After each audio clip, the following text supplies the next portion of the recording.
네, 안녕하십니까. 유평창입니다. 우리가 살면서 한번 돈 문제라든가 또는 뭐 그다 여러 가지 진로에 대해서 고민을 많이 해봤을 겁니다. 그럴 때 한두 번씩 받아봤던 것이 바로 재무설계라고 생각하는데요. 뭐 어떤 분들은 좋은 결과가 돼서 참 만족스러운 그 재무설계 경험을 갖고 있거나 아니면 어떤 분들은 뭐 받으나 안 받으나 생활에 변화가 없고 여전히 좀 어렵다 이런 분들 많이 계실 것 같습니다. 그런 분들을 위해서 준비했습니다. 재무설계의 한계와 대안에 대해서 한번 알아보도록 하겠습니다. 자, 재무설계는요, 크게 5가지 정도의 그 한계점이 발견되고 있습니다.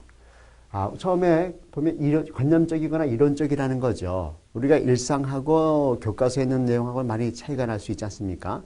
그래서 뭐 경제학과 유명한 교수님들이 아주 부자다 이런 것은 반드시 등식이 성립하지는 않을 수 있거든요. 물론 부자일 수도 있지만 그렇다고 또 전혀 배우지 못하고 정말 아무런 이런 지식이 없어도 큰 부자가 되신 분도 많이 주변에 있거든요. 상담 의뢰인의 높은 기대치가 문제가 됩니다. 사실은 재무설계라고 하더라도 그 재무설계사 분들이 우리 의뢰인의 인생에 직접 개입하지는 않거든요. 그렇게 뭐 사실 가정 간섭이 되고 하기 때문에 간접적으로 아이디어를 드리고 의견을 제시해 드리는 거거든요. 그렇기 때문에 최종적으로 마지막 한 걸음은 우리 상담 의뢰인들이 나가셔야 되거든요. 즉 고객분들이 움직여야 되는데 그 부분은 역시 쉽지 않다라는 것이 좀 한계점이 될 수 있겠고요.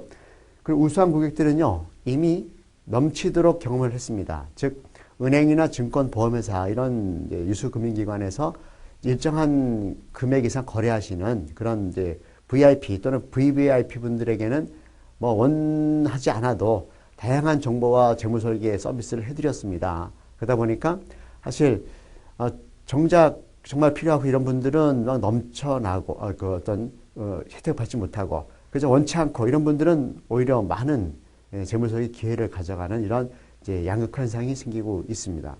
자, 프라이버시 쪽에 대해서도 오픈하기 싫어합니다. 누구나. 특히 한국 분들은 상당히 체면이라든가 이런 쪽에 민감하기 때문에 이제 본인들이 어려움에 처해 있어도 쉽게 뭐 보증을 부탁하거나 돈을 빌려달라거나 이렇게 하질 않습니다. 그러다 보니까 사실 호미를 막을 거 가래도로도 못 막는 이런 경우가 종종 생기고 있습니다.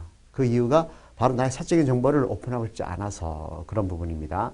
따라서 재무설계는 모든 정보를 소상히 알아야지만이 합당한 그런 의사결정을 도와드릴 수 있는데 그렇지 않고 반쪽이다 보니까 재무설계 결과가 만족하지 못하는 결과가 되고 있습니다. 그리고 부담스러운 프로세스라는 겁니다. 재무설계라는 업무를 제대로 공부하신 분들은 보통 7단계 이렇게 합니다. 처음에 이제 상담 의뢰인을 서로 이제 확보하는 거죠. 그 다음에 전화를 하고 첫 번째 만나가지고 여러 가지 정보를 파악합니다. 그리고 다시 다른 날에 보고서를 만들어서 프레젠테이션을 하죠. 그리고 또 소개도 받고 또는 어떤 그 준비했던 결과물을 이제 실천하도록 도와드리는 것까지 해서 보통 7단계를 거치게 되어 있거든요. 그래서 짧게는 2번 만나고 뭐 많게는 3번, 4번, 5번까지도 만나게 됩니다. 그러다 보니까 요즘같이 복잡한 시대에 여러 번 만나기가 사실 불편할 수 있겠죠. 자, 그리고요.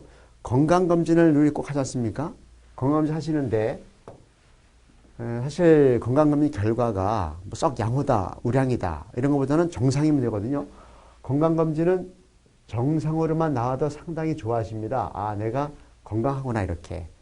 그러면서 자발적으로 자기가 신청하고요. 또는 정기적으로 보통 2년에 한 번, 3년에 한 번씩은 받습니다.